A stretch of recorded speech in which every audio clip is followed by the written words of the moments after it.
Indian defense aspirants, welcome back to my channel SSP Success. For any query regarding SSP and AFSP, please join our Telegram channel SSP Success, whose link is given in the description box. And for more updates regarding SSP and AFSP, do subscribe our YouTube channel SSP Success.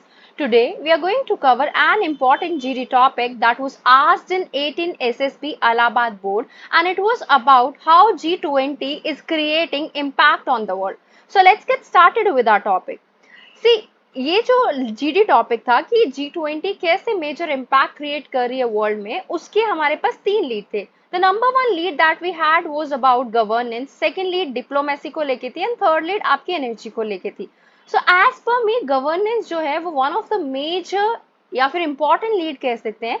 So I have covered this GD topic that is totally based on governance because अभी हमारा G20 का topic news में था related to some governance activity. So let's get started. देखो, हमें पता है world multiple crisis face कर रही है. क्लाइमेट चेंज हो गया, सोशो इकोनॉमिक इनइक्वालिटी हो गया, पावर्टी हो गया, कॉन्फ्लिक्ट हो गया. जो current model of economic growth है वो उतना इक्विटेबल नहीं है, और अगर इकोनॉमिक ग्रोथ की प्रॉब्लम सॉल्व नहीं हुई तो वर्ल्ड की प्रॉब्लम भी सॉल्व नहीं होगी और ना ही वो सस्टेनेबल एंड इक्विटेबल हो पाएगी.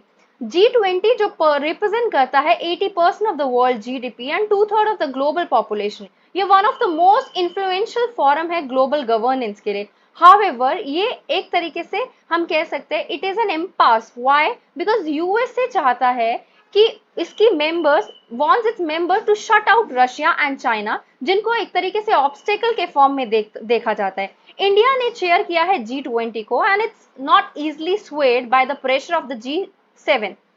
सो बेसिकली क्या है कि G20 कंसंट्रेट कर रहा है 90% of the humanity outside the G7. India as a chair of G20 उन्होंने ऑफर किया है एक विजन, किनका?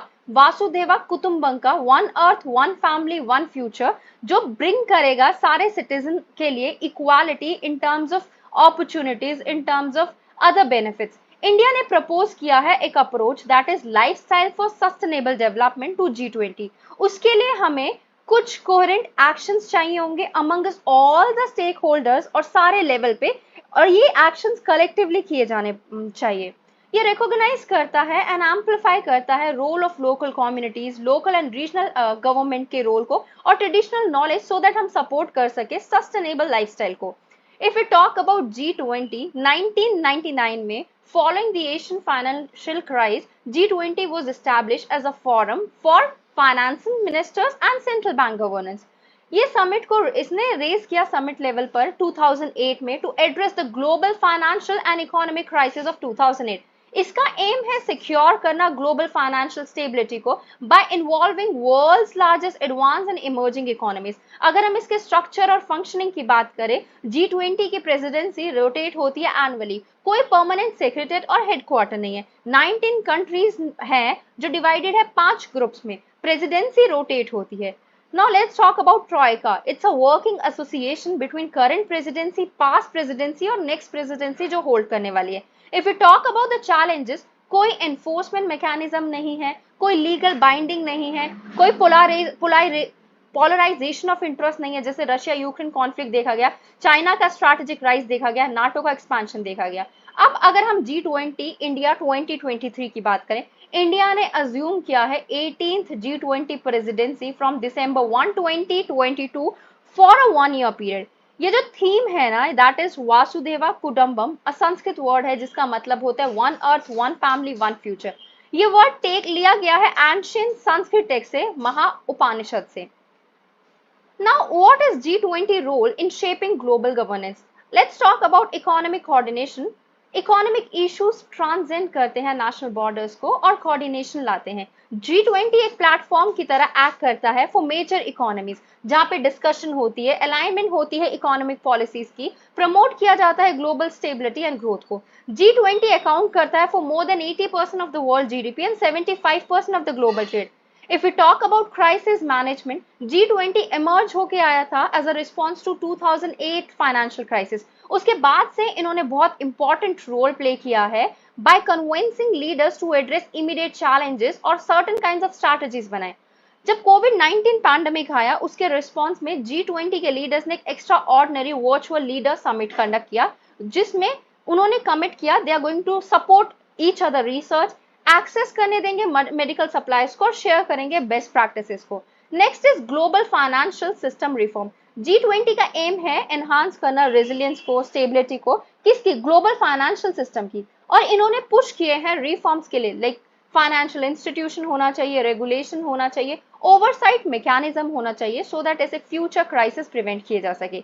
G20 की कमिटमेंट जो है फाइनेंशियल रेगुलेशन को लेके, that has led to the establishment of financial stability board, जो मॉनिटर करता है और रिकमेंडेशन करता है about global financial system. Apart from that, climate change and sustainable development की बात करें, while not its primary mandate, but G20 environmental issues और सस्टेनेबल डेवलपमेंट को भी क्या करता है? एड्रेस करता है। ये ग्रुप डिस्कस करता है, डिसीजन लेता है रिसोर्स एलोकेशन को लेके, एनर्जी पॉलिसीज को लेके, इंटरनेशनल क्लाइमेट चेंज को लेके। Now let's talk about in terms of shaping agenda. G20 set कर सकता है सर्टेन एजेंडाज को, इन्फ्लुएंस कर सकता है प्रायोरिटीज को ऑन अ ग्लोबल स्केल। ये डिस्कस करता है ऑफन 5 ड्राइव इंटरनेशनल डिस्कोर्स को और गाइड करता है पॉलिसीज को जो अडॉप्ट की गई है दूसरे इंटरनेशनल ऑर्गेनाइजेशन के द्वारा। What are the challenges of global governance? Diverse interest and priorities है। देखो काफी सारे कंट्रीज है, सबके डिफरेंट कॉन्फ्लिक्ट इंटरेस्ट है, डिफरेंट प्रायोरिटीज है। इस चीज को बैलेंस करना और उसका कॉमन सॉल्यूशन निकालना बहुत चैलेंजिंग हो सकता है। डिसएग्रीमेंट है क्लाइमेट चेंज के कमिटमेंट्स को लेके इंटरनेशनल एग्रीमेंट पे, जैसे पेरिस एग्रीमेंट शो करता है कि कितनी diverse countries, like how countries diverse interests hinder each other common solution. Next we have is lack of coordinated action. Global governance को किस चीज की जरूरत है? कोऑर्डिनेटेड एक्शंस की जरूरत है, जिसमें न्यूमरस स्टेक होल्डर्स आते हैं, including government, international organization, non governmental organization and private sector. Apart from that, inequitable talk about inequitable resource distribution. देखो अनइक्विटेबल रिसोर्स डिस्ट्रीब्यूशन की अगर हम बात करें फाइनेंशियली एंड टेक्नोलॉजिकली, देखो इसकी वजह से एक डिस्पैरिटी क्रिएट हुई है in addressing global challenges. Developing countries often lack करती है रिसोर्सेज को और इंफ्रास्ट्रक्चर को, जिसकी वजह से वो फुली बेनिफिट नहीं हो पा रही है ग्लोबली गवर्नेंस इनिशिएटिव से। लिमिटेड एक्सेस था कोविड 19 की वैक्सीन में इन लो इनकम कंट्रीज, जिसकी वजह से हाईलाइट हुआ है रिसोर्स डिस्पैरिटी और जो चैलेंजेस देखने को मिले हैं in providing equitable global public goods. Now let's talk about complexity of global issues. काफी सारे global challenges, they are multifaceted. उनमें economic, like we can see spanning economy, social, environmental and political dimension. अगर इन issues को हमें address करना है, for that we require comprehensive and integrated approach, जो कि डिफिकल्ट है डेवलप करना और इंप्लीमेंट करना। Now next we have is power imbalances. Power imbalances है कंट्रीज के बीच में, जिसकी वजह से अनइक्वल इन्फ्लुएंस है ग्लोबल गवर्नेंस प्रोसेस में। पावरफुल नेशन जो है वो एक्सर्ट करते हैं disproportionate control over decision making, वो साइडलाइन कर देते हैं लेस पावरफुल कंट्रीज की वॉइसेस को, उनके ओपिनियंस को। अनइक्वल रिप्रेजेंटेशन है ग्लोबल डिसीजन मेकिंग बॉडीज में। सबसे बड़ा एग्जांपल है हमारा यूनाइटेड नेशन सिक्योरिटी काउंसिल, जिसमें इंडिया चाहता है कि रिफॉर्म्स आए सो दैट सारे कंट्री के इश्यूज को एड्रेस किया जा सके। Apart from that we have environmental degradation and climate change. Environmental issue में आता है आपका क्लाइमेट चेंज। ग्लोबल कोऑपरेशन की जरूरत है सो दैट हम क्लाइमेट चेंज को एड्रेस कर पाए। मिटिगेशन स्ट्रैटेजीज की रिक्वायरमेंट है, रिसोर्स एलोकेशन, जिसकी वजह से इफेक्टिव ग्लोबल रिस्पॉन्सेज हिंडर हो रहे हैं। ये जो लैक ऑफ कंसेंसस देखने को मिलता है ना डेवलपिंग कंट्री, डेवलप्ड कंट्री और लो इनकम कंट्री में, उसकी वजह से एमिशन रिडक्शन टारगेट्स फुलफिल नहीं हो रहे। Short termism and political pressures, short political cycle और डोमेस्टिक प्रेशर जो विद इन इंडिविजुअल कंट्रीज, उसकी वजह से डिसीजन मेकिंग अगर हम देखें, वो उसके उसके जो इमीडिएट गेन्स हैं उनको हम कह सकते हैं कि प्रायोरिटाइज करने की जरूरत है। ये जो शॉर्ट टर्म को चीजें हैं वो फोकस करती हैं किस चीज पे? वो हिंडर करती है एफर्ट्स को टू एड्रेस कॉम्प्लेक्स और ग्रेजुअल चैलेंजेस। अगर हम चैलेंजेस की बात करें, what are challenges of G20 in global governance? G20 ने अपनी मेंबरशिप को लिमिट किया है, जिसमें हम बहुत सारे कंट्रीज और रीजन्स एक्सक्लूड है, which may undermine its legitimacy and representation. Feud among member countries, जिसमें इवन मेजर इकोनॉमीज जो है वो हिंडर करती हैं better coordination at global level. How strengthening local governance can strengthen global governance. Community led solution for sustainable development goals. देखो लोगों को engage होने की जरूरत है for most affected, which is most affected by sustainable development goal challenges, जैसे local farmers for sustainable agriculture, healthcare workers for healthcare access. उसके लिए हमें इनोवेटिव सॉल्यूशंस की जरूरत है. एग्जाम्पल की अगर हम बात करें, रूरल एरियाज में हमें लोकल फार्मर्स के साथ एंगेज करके अडॉप्ट करने की जरूरत है क्लाइमेट स्मार्ट एग्रीकल्चर प्रैक्टिसेस को, सो दैट हम उनके इन्वायरमेंटल उनको चैलेंज को क्या कर सके, टेलर कर सके. Next we have strengthen local service and resilience. हमें एनहांस करने की जरूरत है access to basic service like education, health care, clean water, social safety net, जिसकी वजह से लोगों के वेलबींग को इंश्योर किया जाएगा, वल्नरेबिलिटी को रिड्यूस किया जाएगा टू शॉक्स, और इंश्योर किया जाएगा एक stronger foundation for communities. Participatory governance and accountability की बात करें, प्रमोट करने की जरूरत है ट्रांसपेरेंट डिसीजन मेकिंग प्रोसेस, जिसमें लोकल सिटीजन को इन्वॉल्व किया जाए, सिविक ऑर्गेनाइजेशन को इन्वॉल्व किया जाए, इलेक्टेड रिप्रेजेंटेशन हो जो इंश्योर करे policies align with community need, building trust and accountability. Cooperative network for shared progress की भी रिक्वायरमेंट है. ऐसे प्लेटफॉर्म बनाओ जहां पे लोकल और इंटरनेशनल कोलैबोरेशन हो, नॉलेज एक्सचेंज हो, रिसोर्स शेयरिंग हो, जिससे कम्युनिटी मिलकर एड्रेस कर सके चैलेंज जैसे climate change, poverty, inequality. Apart from that, India is changing the trajectory of progress. India ने एक विजन प्रमोट किया है, वासुदेवा कुटुंबरा, जो रिस्पेक्ट करता है डाइवर्सिटी को और फॉस्टर करता है सॉलिडारिटी को अमंग नेशन एंड पीपल. वो एडवोकेट करता है for an approach of life जो एनकरेज करता है सस्टेनेबल लाइफस्टाइल को, कंजप्शन पैटर्न्स को, जो कंपैटिबल है with planetary boundaries and human dignity. Inspiring other countries to follow its example and learn from its success and failures, India could change, or we can say create a change here.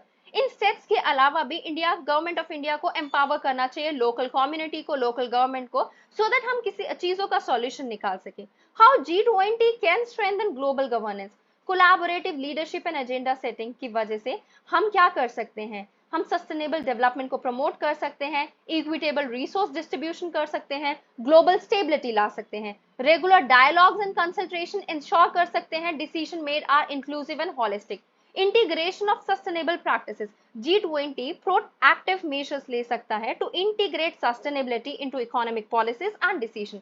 इसकी वजह से हमें incentivize करने की जरूरत है green investment को, renewable energy को सपोर्ट करना है, अडॉप्ट करना है और एनकरेज करना है circular economy models. Member nation could also collectively commit to carbon neutrality target, और उसको लेके हमें पॉलिसीज बनाने की जरूरत है. Apart from that, crisis preparedness के लिए वी शुड स्ट्रेंथन आवरसेल्फ. जैसे G20 स्टैब्लिश कर सकते हैं एक framework upcoming financial, health related और एनवायरमेंटल चैलेंजेस को एड्रेस करने के लिए. हमें गैप को ब्रिज अप करने की जरूरत है रिसोर्स डिस्ट्रीब्यूशन में. सो इससे क्या होगा, हम टेक्नोलॉजी ट्रांसफर करके ये गैप को रिड्यूस कर सकते हैं, नॉलेज शेयर करके और कैपेसिटी बिल्डिंग को बिल्ड अप करके फॉर डेवलपिंग नेशन. इन्वेस्ट करने की जरूरत है एजुकेशन, हेल्थ केयर, इंफ्रास्ट्रक्चर में, जो हैम्पर करता है, एम्पावर करता है इन कंट्रीज को to actively participate in global governance and contribute to sustainable solution. Local governance को एम्पावर करो सो दैट लोकल कम्युनिटी जो है एम्पावर हो by devolving decision making powers and resources. So guys, that was all. I hope you like the video. If you like it, do like it, share it and subscribe our YouTube channel SSP Success. Your likes and comments motivate us to make more and more videos on time. Thank you everyone.